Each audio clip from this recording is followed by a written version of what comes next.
Alô, amigos, bem-vindos ao Gente que Fala, sempre ao vivo, de meio-dia a 1 pela Rádio Trianon, AM 740 São Paulo, Rádio Universal, AM 810 Santos, AltV, www.altv.com.br, com reapresentação 6 horas da tarde, também TV Guarulhos, canal 20 UHF, canal 3 da NET, em Guarulhos, 11h30 da noite. Nosso blog, gentequefala.com.br, nossa fanpage, Facebook/programa Gente que Fala. À sua disposição o chat no site da AltV, o WhatsApp 974012235 e o telefone São Paulo 1150526622. Como toda quinta-feira, gente do MPD que fala, parceria do Gente que Fala com o movimento do Ministério Público Democrático. E para que isto seja possível, o representante do Ministério Público Democrático hoje na bancada, o promotor Arthur Miliari. Doutor Arthur, bom tê-lo aqui, doutor Arthur.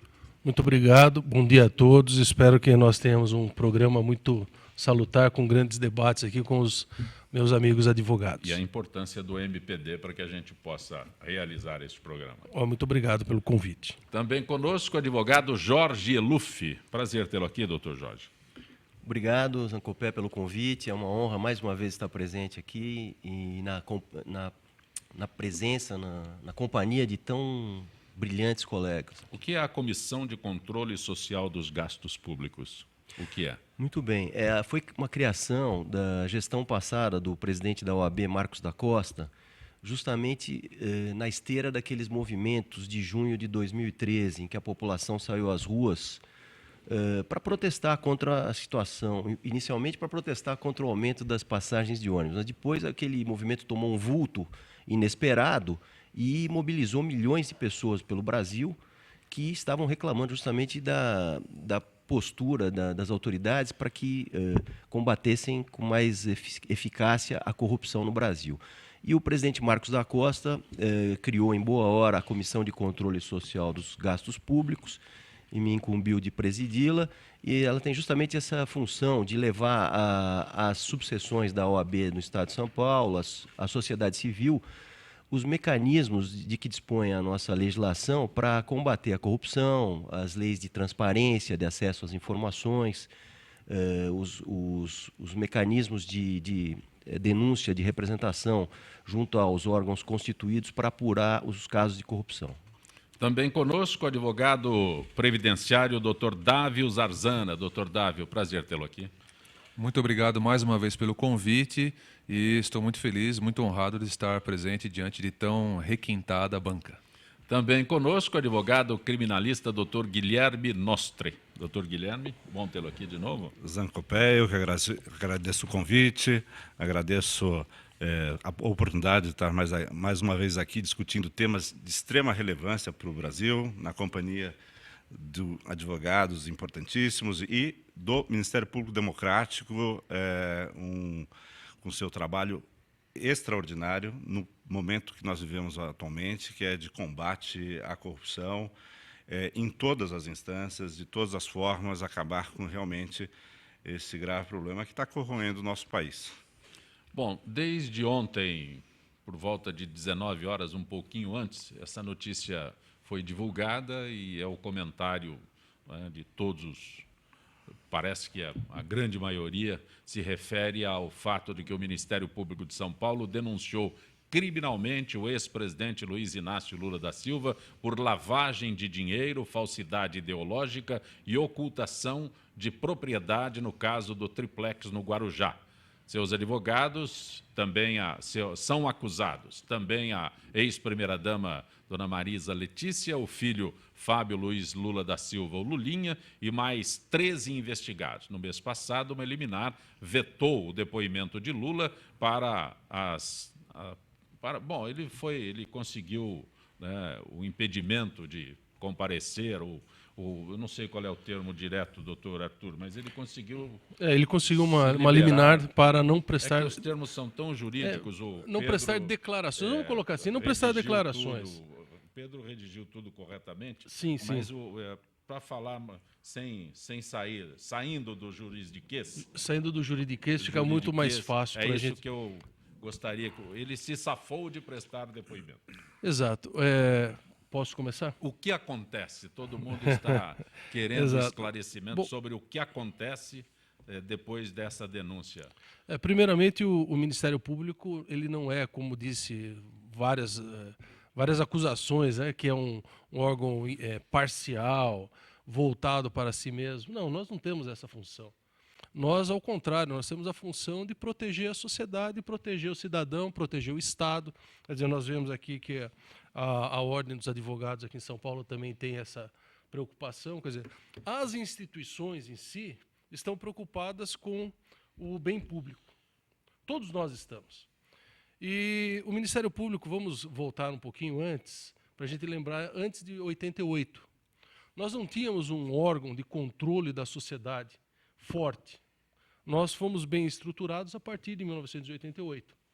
A partir de 1988, nós começamos a defender o ambiente, começamos a defender o consumidor, começamos a defender a sociedade e nos voltamos contra o Estado. Não o Estado em si, mas contra os administradores do Estado. E aí vieram as leis. Foram organizando o Estado até nós chegarmos ao momento atual.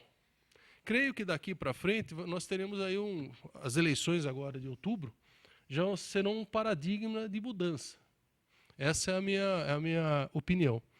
E o Lula foi investigado, um procedimento natural, normal, procedimento investigativo dentro do Ministério Público, dado a ele todo o direito de defesa, todo o direito de se manifestar, de produzir prova. Ele abriu mão dessa situação, não quis fazer isso perante o promotor, o Cássio Conserino. Pois bem, agora foi feita a acusação formal, a acusação de que ele efetivamente praticou o crime. Essa é a acusação. E agora compete a ele, compete primeiro o juiz, analisar a prova produzida pelo Ministério Público, receber ou não a denúncia, mas não receber já falando você é réu, recebendo para que ele faça a sua defesa prévia. E após isso, ele será acusado formalmente. Então nós teremos ele sentado no banco dos réus, caso a denúncia seja aceita. Doutor Eluf. Exatamente. Eu acho que o procedimento foi muito bem explicado aí, didaticamente, né? Doutor Nostro, que é advogado criminalista, eu vou Deixa para ele. reservá-lo para daqui a pouco. Não. Eu acho que está perfeito o procedimento. A única dúvida que tem sido levantada é que esse fato que tem por objeto um imóvel lá no Guarujá também é objeto de investigação pela Polícia Federal e no bojo da Operação Lava Jato. Então, parece que está sendo questionado isso pela defesa do ex-presidente Lula, no sentido de que estaria havendo um bis in idem aí. Então, essa é a única dúvida existente, que eu deixo em aberto aí para comentário do doutor Guilherme. Antes do doutor Dávio. É advogado previdenciário, mas... Sim, na minha opinião apenas, talvez seja a opinião mais popular, no seguinte sentido de que o cerco se fecha. Então, exatamente no seguinte sentido, ainda vai ter o momento da defesa prévia, como disse bem aqui o representante do MPD.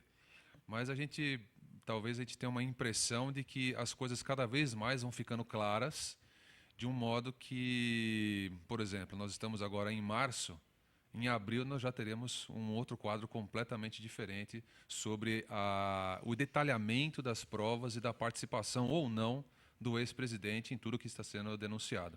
E é muito importante. Na verdade, eu pessoalmente não esperava que essa denúncia fosse acontecer agora.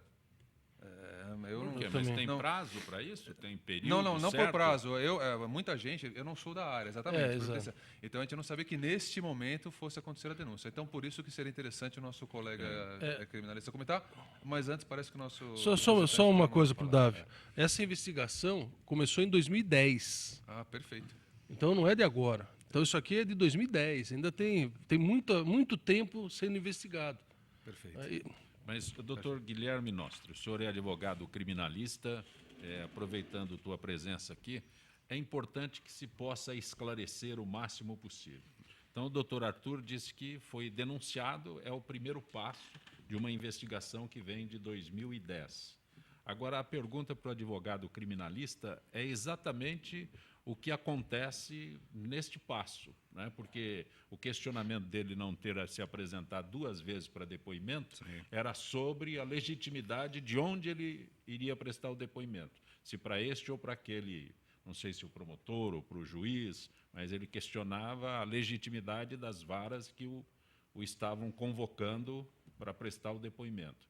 Então, era isso que a gente precisa esclarecer, como o doutor Arthur diz, olha, é o início de uma ação, é o lado do... Estou pedindo ao senhor o lado do, não, é importante do advogado. esse esclarecimento, porque até um caso não apenas de repercussão pela pessoa envolvida, mas ele é importante porque diz respeito à própria estrutura do Estado brasileiro, porque a pessoa envolvida, muito embora seja uma pessoa comum, igual a mim, a você, Zancopé, é um ex-presidente da República.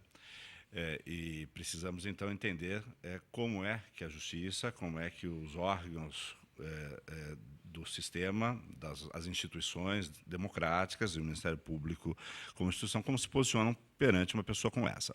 Então, como bem disse o doutor Arthur, o Ministério Público ele foi reafirmado e foi reestruturado de uma maneira muito sólida, importantíssima para o Estado brasileiro, para a sociedade brasileira, com a Constituição de 88. Então, o Ministério Público ele passou a ter uma atribuição constitucional fundamental. Ele tem a opinio delicti, que é a opinião se um determinado fato investigado pela Polícia Judiciária, ou mesmo elementos que cheguem às mãos do Ministério Público, na opinião daquele órgão, é um órgão independente, autônomo, estruturado, um órgão democrático, se houve ou não crime. Então, até esse momento que nós temos um membro do Ministério Público, na verdade, o Ministério Público que é o UNO, então, o Ministério Público, por meio de um membro do Ministério Público, analisou elementos que chegaram às suas mãos e ele opinou pela existência de crime. E buscou, então, iniciar uma persecução penal, né, buscar uma ação com vistas à condenação de uma pessoa e deduziu isso perante um juiz. O que o juiz precisa fazer agora, Zancopé? Com muita cautela, como em todos os casos, aliás, com muita serenidade, tem que analisar se aqueles elementos que o promotor ou os promotores descreveram na denúncia efetivamente levam a crer que existe possibilidade de Lula ser um dos autores daquele fato e se aquele fato é efetivamente um fato criminoso. Então, precisa ter serenidade agora pelo juiz. O juiz vai analisar aquela manifestação do Ministério Público e vai dar a todas as pessoas denunciadas a oportunidade de que elas respondam àquela acusação. E elas vão ter a oportunidade de fazer uma resposta à acusação, se for considerado que a causa é justa. Esse é um elemento que nós trabalhamos nesse momento. O juiz só pode receber essa denúncia agora se ele entender que existem elementos que vinculem essas pessoas a esse fato e que a causa que o Ministério Público está pondo em juízo é justa. Depois ele vai se defender, vai ter a oportunidade do juiz novamente se manifestar sobre essa resposta da acusação, e aí sim o juiz vai reafirmar se entende que essa ação penal deve ser objeto de provas e aí sim de um debate com vista da condenação ou não dos envolvidos.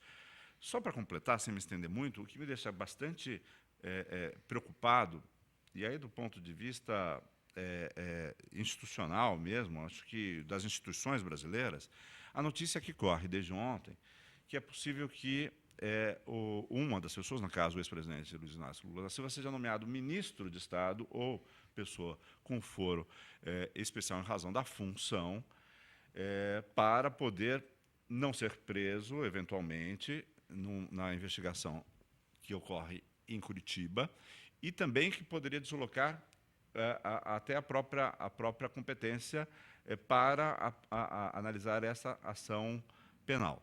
Este tipo de manobra seria uma violação das instituições de forma cabal. Não seria possível que nós aceitássemos que se criasse um sistema para privilegiar um cidadão. Não existe no Brasil privilégio. Veja que eu até tomei cuidado de falar que o foro é especial, mas não é foro privilegiado. Nós não aceitamos no Estado democrático privilégios. E se o chefe do executivo, se o chefe do poder executivo tentar privilegiar um cidadão em detrimento dos demais, estará cometendo crime de responsabilidade. Mas, doutor Arthur, até que ponto um ministro tem, eu não sei se eu coloco como benefícios, né? Porque o que o doutor Guilherme colocou agora é um benefício a alguém. Exato. Mas um ministro, a figura de um ministro, Ele não tem isenção de nada, não tem foro privilegiado, Não, não tem nada. Tem. Na Constituição é determinado que, quando nos artigos 102 e 105 da Constituição, a competência dos tribunais. Então, por exemplo, como disse o doutor Guilherme, tem foro especial, né? Eu não sei qual que é o meu privilégio, eu, promotor de justiça, se matar uma pessoa, qualquer um de vocês aqui, os 4, mata uma pessoa, vocês são acusados perante o tribunal do júri. Quem julga são 7 leigos. Se eu mato uma pessoa, eu sou julgado pelos 25 desembargadores, mas não os 25 desembargadores, os 25 mais antigos do Tribunal de Justiça. Quer dizer, qual é o privilégio que eu tenho? E já sai condenado, né? Já sai logo de cara, já sai condenado, porque eles vão olhar e falar assim, não, peraí, as funções que ele tem são diferentes das outras funções. Por quê? Porque ele representa o Estado. E o ministro do governo federal, ele tem uma representação de uma fatia do Estado. Então é dado esse chamado direito privilegiado, ou foro especial, em razão da função que ele está usando, da função que ele está investido. O prefeito, por exemplo, no exercício da função, ele é julgado pelo Tribunal de Justiça. Ele colocou essa heresia na Constituição de 1988. Então, o prefeito lá do interior, numa cidadezinha lá no fundo do país, tem 2.000 habitantes. Ele é o prefeito, ele é julgado pelo Tribunal de Justiça e não pelo juiz da comarca. Mas isso faz parte da função do Estado. Como ex-presidente, teria alguma prerrogativa? Não, como ex-presidente, nenhuma.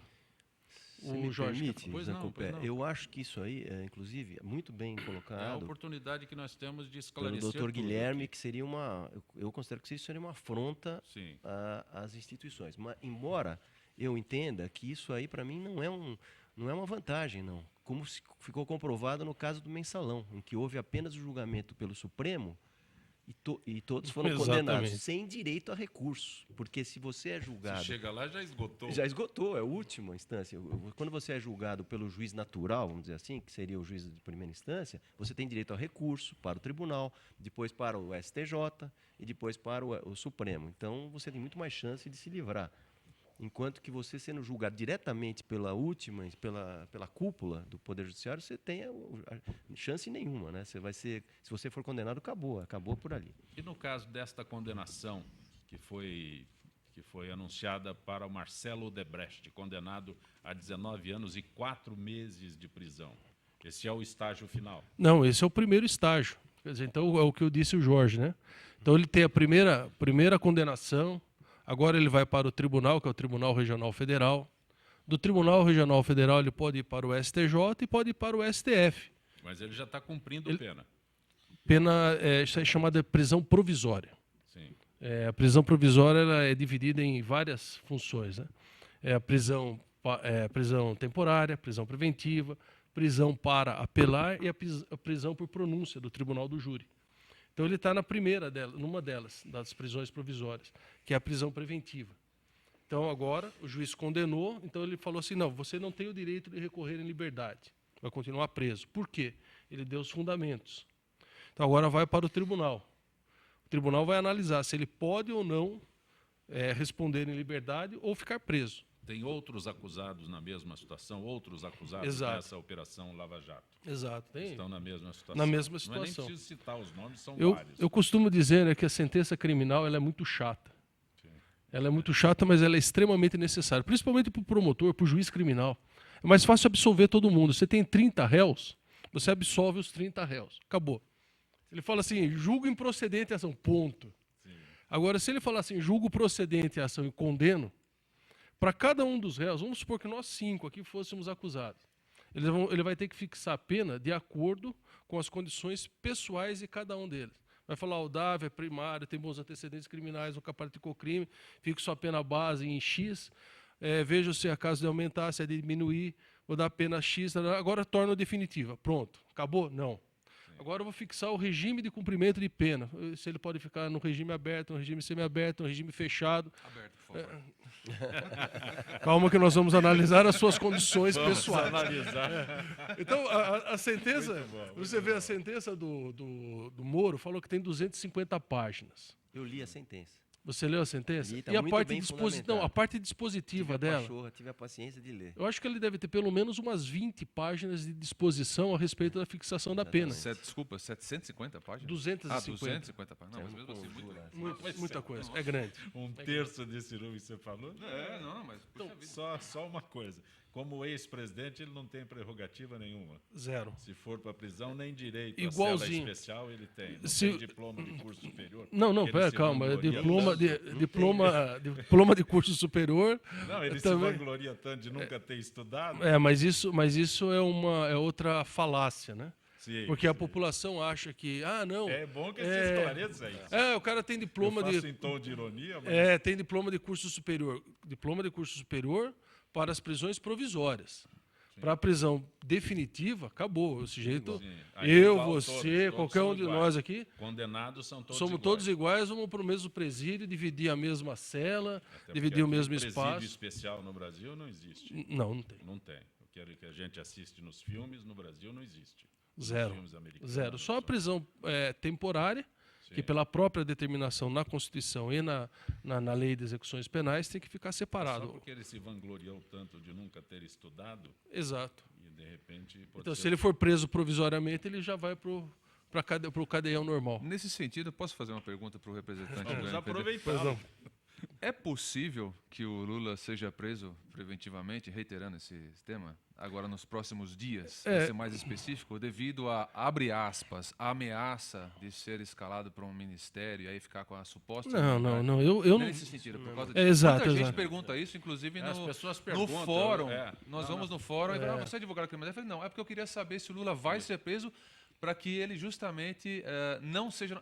como se tivesse uma tensão Exato. que aconteceria ou hoje ou amanhã, antes do que vai acontecer no dia 13, domingo, prevendo que após o dia 13 vai aumentar tanto essa pressão sobre tudo que está acontecendo em volta do ex-presidente. Então, mas existe... Qual a opinião de Doutor vocês Arthur, sobre isso? O que o doutor Dávio fala e o que eu acabei de falar sobre a falta do diploma é uma oportunidade fantástica para se esclarecer aqueles que nos estão acompanhando, porque há muita dúvida com relação a isso. Existe muita dúvida, sim. Muita dúvida. E, bom, para a população, nós temos que dizer o seguinte: a regra no Brasil é todo mundo responde a processo criminal em liberdade. Essa é uma cláusula pétrea da Constituição. A exceção são as prisões provisórias. Então, quais são as prisões provisórias? A prisão temporária. Quando que se dá isso? É específico na lei da prisão temporária. Quando o sujeito não dá esclarecimentos, quando ele não tem endereço fixo e quando ele está prejudicando ou não quer ajudar naquela investigação necessária. Então, nós já passamos essa fase, porque já foi oferecida a denúncia. A segunda fase, o Guilherme, se eu estiver errado, você me corrija, por favor. Né? Porque eu só tenho 39 anos de fórum, então às vezes a gente esquece alguns artigos de cabeça, né? Aí a prisão preventiva. A prisão preventiva é quando houver clamor público, mas esse clamor público seja absolutamente necessário de você prender a pessoa. Quando a pessoa não tem a residência fixa, quando não tem endereço fixo, quando ele esteja prejudicando o andamento das investigações. Então, tudo isso tem que ser analisado pelo juiz dentro do processo e tem que haver um pedido. Risco de fuga também, né? Risco de fuga, né? Então, nós temos que ter um olhar crítico a respeito da prisão preventiva. Porque não banalizar, não. Isso aí é exceção à regra. O que você está ferindo, a prisão preventiva, ela fere a autonomia da liberdade. Então, nós temos que ter essa noção de que a regra é todo mundo responde em liberdade. A exceção é quando se torna necessário prender a pessoa. Um dos temas, inclusive, que se discutiu muito e ainda se discute, é que muitas pessoas, no âmbito da Operação Lava Jato, e pelo que nós acompanhamos pela imprensa, elas acabaram fazendo colaborações quando estavam presas preventivamente, nessa prisão provisória, cautelar, que o doutor Arthur está comentando. Então, se questiona se o fato da pessoa estar presa preventivamente poderia ser um elemento de coação para que ele assinasse uma colaboração. Então, por isso que a prisão preventiva ela precisa ser analisada com muita cautela, muita solenidade, porque ela é uma exceção, ela é excepcional. E nós não podemos nos deixar levar, às vezes, por emoções ou por casos muito emblemáticos que acabam fragilizando garantias fundamentais, né? Então, isso que o doutor Arthur falou, fundamental. Temos que pensar que a prisão preventiva é excepcional. A regra de garantia do sistema é a liberdade. É importante também, doutor Guilherme, doutor Arthur, doutor Dado, lembrarmos de uma recente decisão do Supremo Tribunal Federal que, apesar de ser uma cláusula pétrea, como muito bem lembrado pelo doutor Arthur, a de que ninguém poderá ser preso antes de ter uma sentença penal definitiva, transitada em julgado, o Supremo decidiu que isso não é apenas relativo, podendo ser aplicado desde logo quando houver a condenação em segundo grau de jurisdição, ou seja, um tribunal confirmar uma sentença condenatória do juiz de primeiro grau. Isso aí tem causado muita polêmica, muita controvérsia, inclusive a Ordem dos Advogados do Brasil já se manifestou contrariamente a essa decisão do Supremo. Perfeito. Como toda quinta-feira, a participação da AFIPESP, Associação dos Funcionários Públicos do Estado de São Paulo. Zilka Fialho, que é supervisora de marketing na AFIPESP. Zilka Fialho, boa tarde, Zilka. Boa tarde, Zancopé. Boa tarde, ouvintes e debatedores do Gente que Fala. Zilka, na semana do Dia Internacional da Mulher, vamos falar sobre uma seleção de projetos que trabalham pelo... É correto isso? Empoderamento e pela garantia, isso, empoderamento e garantia dos direitos da mulher. A seleção dos 10 projetos foi feita pelo portal Empresa Brasileira de Comunicação, que apoia essas iniciativas. Qualquer pessoa pode contribuir por meio de financiamento coletivo. Mas a pergunta, Zilka, a primeira delas, quais são esses 10 projetos? Vamos lá, Zancopé, falar rapidamente sobre esses 10 projetos. O primeiro é a revista Asmina, uma publicação feminista gratuita que aposta no jornalismo feminino, que ele pode ser tão bom e empoderador como a gente quiser. O segundo é o projeto Casa das Crioulas, que está coletando recursos para reformar uma casa que abriga atividades de acolhimento às mães autônomas e de diversos grupos e coletivos feministas em São Paulo. O terceiro é o app Vamos Juntas, que busca colocar mulheres desconhecidas em contato para inibir o assédio e a violência nas ruas das grandes cidades brasileiras. O quarto é o projeto independente curitibano Das Cicatrizes que Transbordam Luta, uma proposta que busca denunciar o racismo sofrido pelas mulheres negras. O quinto é o projeto Casa da Mulher e Aualapt, que busca construir a primeira casa da mulher no Xingu. O sexto, Onde Está o Sorriso de Juju, pretende reunir fundos para a publicação de um livro infantil que promova o enfrentamento do abuso sexual. O sétimo é um projeto socioambiental, chamado Mulheres de Linha. O oitavo é do Rio de Janeiro e traz 40 artistas em um espetáculo cultural chamado Primavera das Mulheres, um show manifesto. O nono, chamado Elas, Fundo de Investimento Social, é um fundo brasileiro de investimento social voltado exclusivamente para a promoção do protagonismo de meninas, jovens e mulheres. E, finalmente, o décimo, o Maternativa, é um portal de geração de conteúdo e compartilhamento de informações e de compra e venda de produtos e serviços de mães empreendedoras. Todos os detalhes sobre esses projetos você encontra no site www.ebc.com.br/cidadania. Zilka Fialho, agradeço tua gentileza mais uma vez, esta parceria da AFIPESP com o Gente que Fala. Uma boa tarde, Zilka. Boa tarde. Gente que Fala retornará em instantes.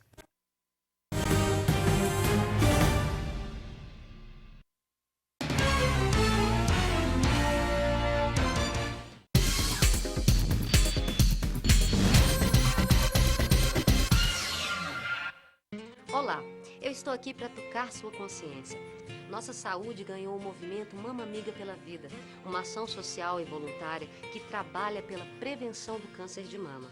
Esse trabalho leva informação às mulheres, apoio e um toque de carinho, com campanhas como a Rede de Pontos de Prevenção e o modelo Mama Amiga, que ensina a identificar possíveis alterações nas mamas. Para saber mais, acesse e participe desse grande movimento pela vida da mulher.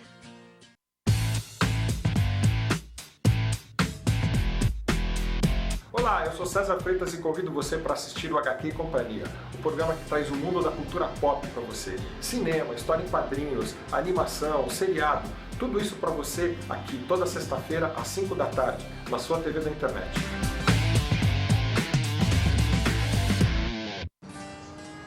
Espécies da Mata Atlântica. O Parque Nacional da Tijuca fica no coração do Rio de Janeiro e no coração do parque fica a Floresta da Tijuca, a maior floresta urbana do mundo, com uma extensão de 3.953 hectares de Mata Atlântica. Aqui existem várias espécies, cada uma com um importante papel no ecossistema. O Pedro é uma delas. Essa espécie de hábitos diurnos é fundamental no reflorestamento e na limpeza da mata. Além disso, o Pedro é uma espécie extremamente sociável e gosta de andar em grandes grupos.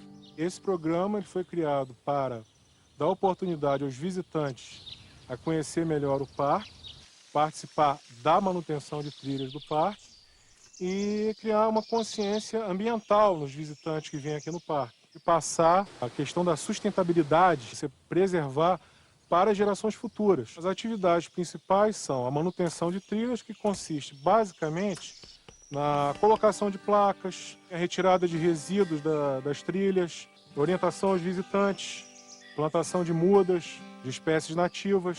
São várias atividades que fazemos aqui dentro do programa voluntariado que melhoram a condição das trilhas para os visitantes do parque. Espécies como a do Pedro são essenciais para manter o equilíbrio da Mata Atlântica. E você, a sua espécie já está catalogada? Acesse gpsmataatlântica.org.br e mostre como a sua espécie protege a Mata Atlântica.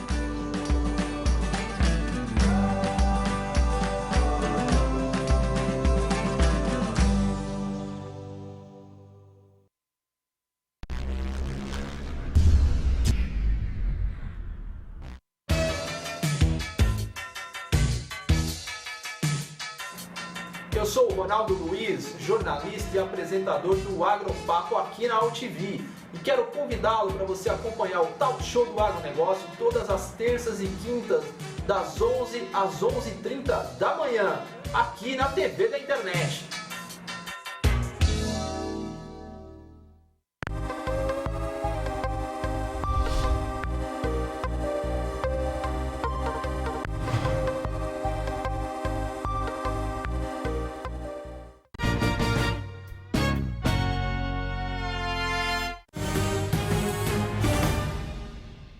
Você está conosco no Gente que Fala pela Rádio Trianon, AM 740 São Paulo, Rádio Universal, AM 810 Santos, AltV, www.altv.com.br, com reapresentação 6 horas da tarde, TV Guarulhos, canal 20 UHF, canal 3 da NET em Guarulhos, 11h30 da noite. Nosso blog, gentequefala.com.br, nossa fanpage, Facebook/programa Gente que Fala. Como toda quinta-feira, gente do MPD que fala, uma parceria com o movimento do Ministério Público Democrático. Conosco hoje, representando o movimento do Ministério Público Democrático MPD, o promotor Dr. Arthur Miliari. Também conosco o advogado criminalista Dr. Guilherme Nostren e o advogado Dr. Jorge Eluf. Também advogado previdenciário Dr. Dávio Zarzana Júnior. Doutor Dávio, aproveitando a presença do senhor como previdenciário, a presidente Dilma sancionou aumento de 5 para 20 dias na licença paternidade. Mas parece que esta licença paternidade não alcança todos, não beneficia, não sei. Não é para todo mundo. Vamos dizer assim, desde 2008 nós temos do governo um programa chamado Empresa Cidadã. As empresas que aderem ao programa Empresa Cidadã, elas têm o direito, então, de passar a licença maternidade de 4 para 6 meses. Com isso, a empresa obtém alguns benefícios fiscais de desconto de imposto de renda, utilizando a totalidade do salário da licença maternidade, do salário maternidade, enfim. Então, para as empresas que aderiram ao programa Empresa Cidadã, é que as empresas que aderiram é que terão direito a essa ampliação de 5 para 20 dias da licença paternidade. Então, a notícia sai, às vezes, a pessoa vê o título e fala todos os profissionais de todas as categorias vão ter direito a essa ampliação. Não. São só essas empresas que já aderiram ao programa Empresa Cidadã. Também levanta um questionamento que é curioso. Que essa empresa cidadã tem alguma reciprocidade? Governo...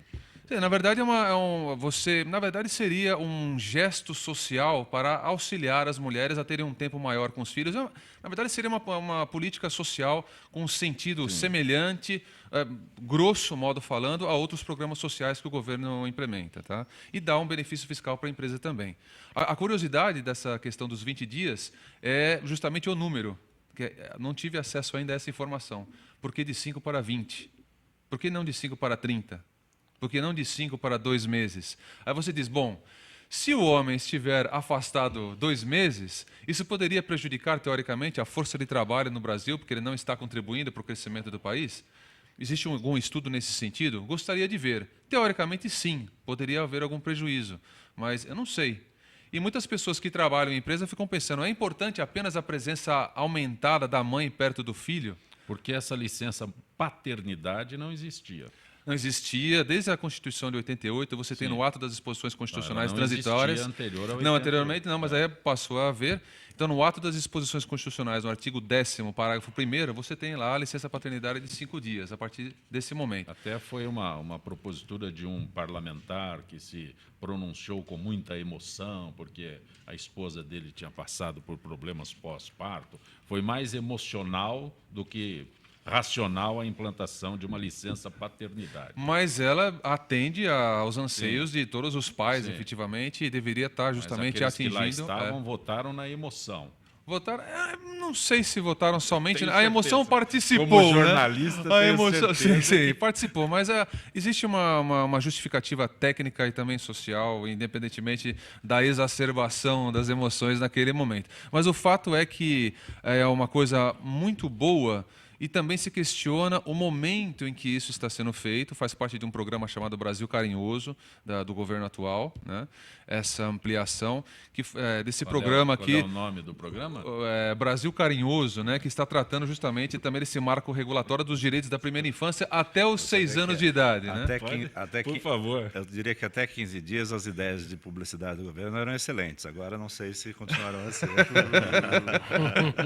Mas é isso, em curtas linhas é isto, então não é todo mundo, são apenas para as empresas que estão fazendo parte do programa Empresa Cidadã.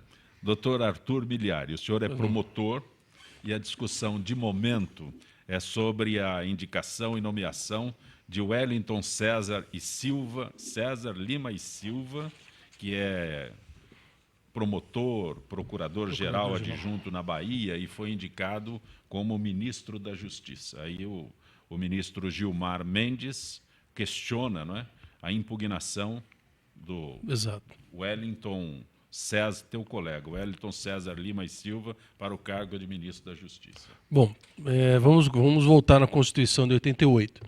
Nós temos os promotores que são anteriores à Constituição de 88, que é o meu caso. Não parece, né? Mas quando eu passei no Ministério Público ainda tinha muito cabelo. Exatamente no dia que eu fiz 24 anos. Né? Foi dia 23 de fevereiro. Foi meu presente de aniversário. E temos os promotores que são posteriores à Constituição de 88. Estes têm a vedação constitucional de não poder se afastar da carreira. Mas o que aconteceu ao longo do tempo, né, desses 20 anos? O Ministério Público, através do Conselho Nacional do Ministério Público, fez uma autorização para que os promotores pudessem sair para exercer funções relevantes, desde compatíveis com a nossa função. E aí o que seria uma atividade relevante? Ministro da Justiça? Eu acho extremamente relevante e muitos gostariam de ter essa função, mas não pode. Secretário de Segurança Pública, nós tivemos aí o exemplo, Luiz Antônio Fleury Filho foi secretário de Segurança Pública. Petreluzzi também. Petreluzzi, o Anterior a Fernando essa- Grela Vieira. Anterior. Exato. Porque o Alexandre Moraes, quando foi solicitado, quando Então, foi o indicado, Alexandre de Moraes- ele teve que se exonerar Exato. para poder assumir. O Alexandre de Moraes, o Saulo é do meu concurso, então nós somos anteriores à Constituição. O Carlão Sampaio, ele é anterior à Constituição de 88, então o que nós fizemos? Eu, por exemplo, eu posso ser candidato a qualquer cargo eletivo, porque eu fiz opção pelo regime jurídico anterior à Constituição. Quer dizer, eu não sou vitalício pela Constituição de 88, eu sou vitalício por uma lei orgânica nacional que foi editada em 1980. Então é uma situação diferente. E o que acontece hoje, né? Na verdade, como tudo no Brasil acaba se deteriorando, né? Você pode ter até promotor que pode exercer função em guarda municipal de cidade do interior com, sei lá, 20 mil habitantes. Qual que é a função relevante do Ministério Público? Eu acho que nesse caso ele é muito mais útil no Ministério Público do que nessas cidadezinhas menores. Então, dito isso, o Supremo foi chamado a decidir, e eu acho que decidiu com muita propriedade, de que nós passamos no concurso para sermos promotores de justiça vitalícios, e não uma carreira, e não ser subalterno de um governante. E eu contesto também, já há muitos e muitos anos, eu já falo isso para os meus alunos há muito tempo, que juiz, promotor, não tem que ficar fazendo função administrativa. Porque você pega hoje dentro do Poder Judiciário, você vai ver a quantidade de gente que está enfiado dentro do Tribunal de Justiça, dentro do Ministério Público, que são funções administrativas, funções que não têm a decisão do órgão executivo do Ministério Público. Quer dizer, eu Embora estudei dentro da carreira. dentro da carreira. Você é o que? Eu sou diretor do departamento de compras. O que isso tem de relevância? Eu sou diretor-geral do Tribunal de Justiça. Eu sou assessor do juiz que está decidindo não sei o quê. Não. Ele não está fazendo nenhuma função pela qual nós passamos no concurso. Nós passamos no concurso para, no meu caso, cuidar do Estado, da defesa da sociedade. O caso do juiz, ele passou no concurso para judicar, para decidir as questões que são colocadas nas mãos dele, e não para fazer função administrativa. Eu creio que a partir dessa decisão do Supremo, e eu vou dizer bem sincero, eu particularmente, eu estava muito receoso do que o Supremo, essa Constituição do Supremo, essa Constituição agora, pudesse vir a decidir os destinos do Brasil. Mas eu confesso que eu estou me sentindo, vamos dizer assim, como brasileiro, muito honrado com o Supremo Tribunal Federal, que está resgatando aquela coisa chamada de justiça. Então, embora nós temos aqui o Guilherme, que é advogado criminalista, né, e não vai gostar do que eu falar, e nem o Jorge, né, que é aquela função, a partir da segunda condenação no tribunal, já cumpre pena. Eu creio que daqui uns 10 anos, mais ou menos, estas decisões salutares para colocar o país nos eixos venha a ser um reflexo para a sociedade. Proibir, por exemplo, as empresas de doar para campanhas eleitorais. Nós vamos ver que daqui 3, 4 meses, quando começarem as campanhas, a pobreza franciscana que vai acontecer. Porque muitos empresários vão estar com medo de doar, porque eles não querem depois ser envolvidos. Sim. Né? Jorge Luffy, Posso fazer um comentário com relação à primeira parte da palavra do nosso digno representante do Ministério Público Democrático?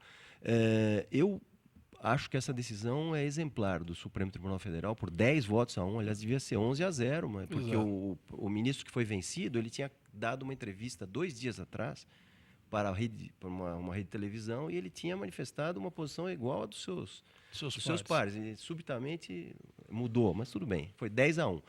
Eu acho que isso é inquestionável e vai produzir um efeito geral para todo o Brasil. O Ministério Público, na Constituição de 88, ele realmente ele recebeu um upgrade, né, para ter uma isonomia com a magistratura, ou seja, os mesmos direitos, as mesmas garantias e os mesmos impedimentos para poder exercer com independência a sua relevantíssima função que é de defesa da sociedade. Portanto, não se justifica mesmo o afastamento de promotores para exercer cargos de subordinação, como foi muito bem dito. Vai ser subordinado a um prefeito, como hoje tem na capital, vai ser subordinado a um governador ou a presidente, por mais relevante que seja o cargo, não se justifica. Então, eu acho que, do ponto de vista da finalidade... Moral, é perfeito. Eu concordo, e até adianto que na verdade, foi 10-1, mas o ministro Marco Aurélio Mello ele não foi contra. Foi 10-0. Foi 10-0.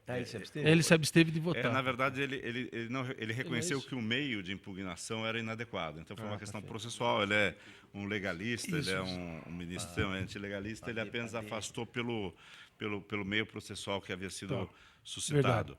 Eu também concordo plenamente, acho a decisão, inclusive, falando da composição do Supremo, a posição sempre sólida do ministro Celso de Mello. Ele ontem resumiu isso de uma maneira muito feliz, como é de costume dele, falando justamente dessa impossibilidade, seja do membro do Ministério Público ficar subordinado a um governo, seja criar para os membros de um governo a tentação de cooptar o membro do Ministério Público para deixar de ser alvo daquela postura que deve ser do Ministério Público independente e de busca da fiscalização da atividade dos governos. Então, isso é fundamental.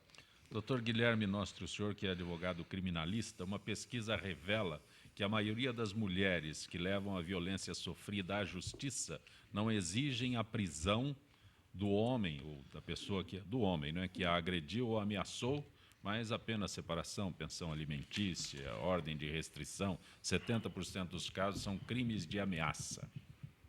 Essa questão ela remete a um problema do direito penal, que é muito sério, que é o consentimento do ofendido, né?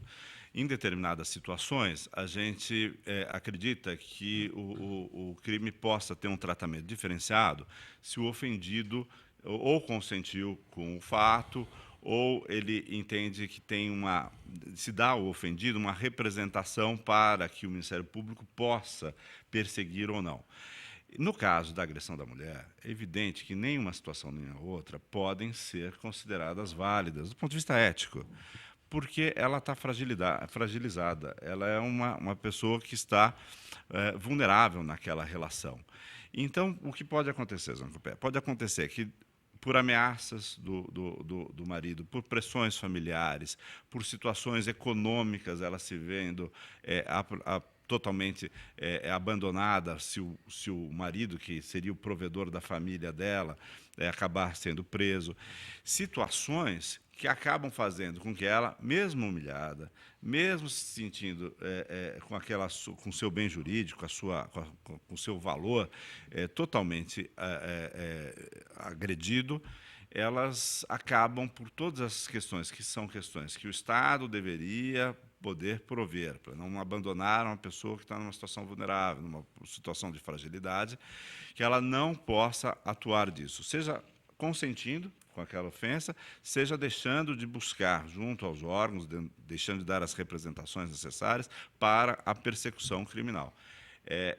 O que nós precisamos tomar cuidado é que essa pesquisa ela não é uma pesquisa de uma pessoa que toma decisões livres, é uma pesquisa de uma pessoa que está vulnerável e que, portanto, não optar não é não optar por uma decisão voluntária dela, mas é porque ela está pressionada por um complexo de fatores que nós precisamos estar muito atentos a isso, para não desvirtuar, porque isto não é uma opção livre, isso é uma opção decorrente desses... Mas e o agressor? Até bem pouco tempo, isso ainda bem que acabou, mas até bem pouco tempo, a punição ao agressor era uma cesta básica, então era mais barato ele dar uma cesta básica para alguma instituição do que parar de bater na mulher. Ainda continua. Mas não há mais a mesma coisa. Continua a mesma coisa? Sim, a mesma coisa. Uma cesta básica. É o crime de menor potencial ofensivo e dos crimes é aquele o mais baixo possível, porque é crime de ameaça.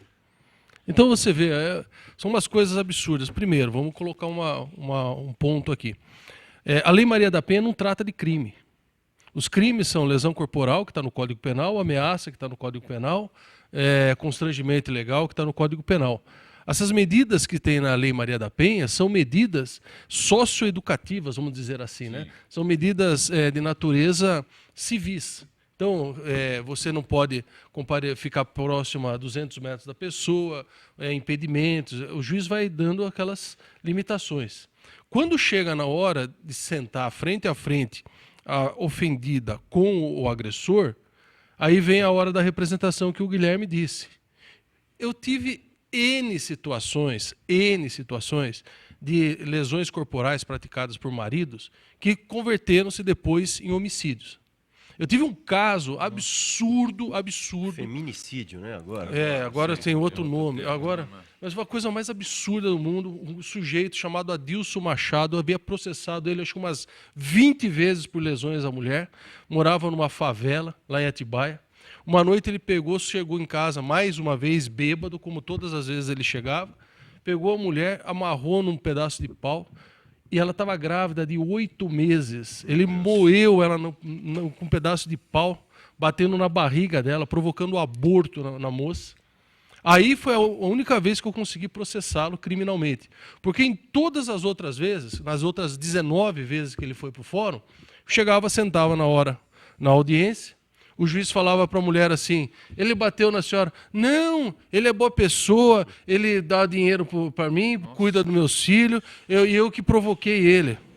Uma declaração completamente desprovida de E não foi essa, não foi essa. Eu tive uma advogada, só terminar de contar, tive uma advogada que apanhava, chegava no fórum, ela falava assim, não, eu que bati nele. Um dia eu virei para ela, terminou a audiência, eu falei assim, se você aparecer mais uma vez aqui no fórum, eu vou processar você por denunciação caluniosa. Acabou, não apareceu mais. Até agora o caso recente aí que está na mídia. Desculpa, aí, que é mas caso, eu me empolgo. O caso que a gente tem para do esclarecer. candidato oficial à Prefeitura do Rio de Janeiro, que foi processado por ter agredido violentamente a ex-mulher. E agora, recentemente, ela apareceu numa entrevista para dizer que ela, na verdade, que tinha... Bom, enfim. Mas eu gostaria de perguntar para o doutor Arthur, porque parece que os crimes da Lei Maria da Penha... não tem crime da Lei Maria da Penha. Ou seja, esses... Mas são tratados por lá. Eles não são de ação penal? Não, depende de representação. Depende? Não depende de representação. Porque o que acontece? Né? Foram fazendo reformas pontuais... Sim. No Código Penal, em leis esparsas, a lei de pequenas causas criminais é um absurdo. Em Nova York, inverteram a lógica. Começaram a processar pelo pequeno para chegar no grande. Né? A teoria da janela quebrada, feito lá pelo Rodolfo Giuliani. Isso. Então ele fez exatamente o contrário. Aqui no Brasil, falou assim, não, crime de menor potencial ofensivo não é nada. A gente resolve em cesta básica. Agora eu quero ver outro cara, um dia... Um sujeito chegou na sala de audiência, começou a discutir com o juiz e deu um tapão bem dado na cara do juiz. No meio da audiência. Nossa. O juiz ficou furioso. Eu prendo, eu faço, eu aconteço. Eu falei, não, fica quieto, vai dar uma cesta básica, tá certo. Não, é só para dar algum alento, na verdade, eu concordo, doutor Arthur, a situação da mulher com a situação de outros grupos da sociedade é uma situação ainda de fragilidade, não podemos fechar os olhos para essa questão. A Lei Maria da Penha, ela traz algumas medidas protetivas relevantes, ela traz algumas medidas processuais relevantes, já é um avanço importante, mas temos ainda muito para avançar. E essa pesquisa que você... é um ponto muito importante. Por quê? Porque é isso que nós falamos da representação. Em alguns delitos, só é possível que se persiga na persecução penal, se continue na persecução, se o próprio ofendido ou seu representante tiver a autorizar, né, representar para essa finalidade. Isso nós vamos repensar, porque é muito comum que mulheres deixem de levar... deixem de fazer essa representação formal em outras situações, pela situação de fragilidade que se encontram, deixem de levar, por exemplo, o que o doutor Arthur falou, na hora de testemunhar, até testemunha de maneira falsa, como ofendida, nega aquilo que aconteceu.